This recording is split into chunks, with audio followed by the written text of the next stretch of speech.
Bones, aquí Motorna Asturiano colaborando un año más con Alderiques de Asturias para falavos de lo que va a ser la temporada de Fórmula 1 2024. Neste mes de febrero estamos con las presentaciones de los coches. Los principales equipos ya presentaron el su coche y también el Aston Martin con el que van a correr Fernando Alonso y Lance Stroll para esta viniente temporada. Del coche del piloto asturiano están diciéndose muchas cosas y como todavía no lo vimos en carrera, ya imposible saber el rendimiento real, pero lo que sí que sabemos es que el diseño parece una modificación, un avance de lo que ya el coche de la temporada anterior y no un cambio de diseño muy radical.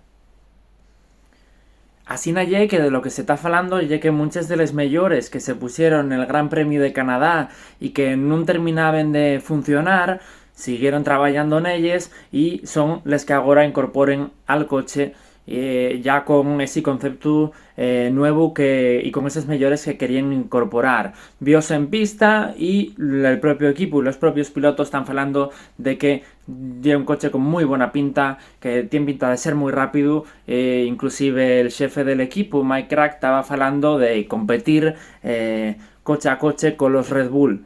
Bueno, esto es la típica historia de pretemporada, ¿no? Y hasta que no veamos el coche en carrera y veamos los mejores de los demás, ni siquiera el propio equipo va a saber el rendimiento real, pero tiene muy buena pinta.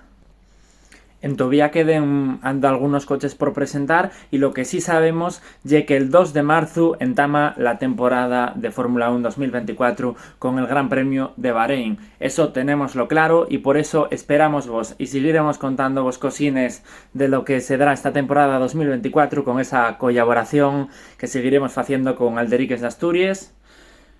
Y de momento, dejamos vos. Gracias.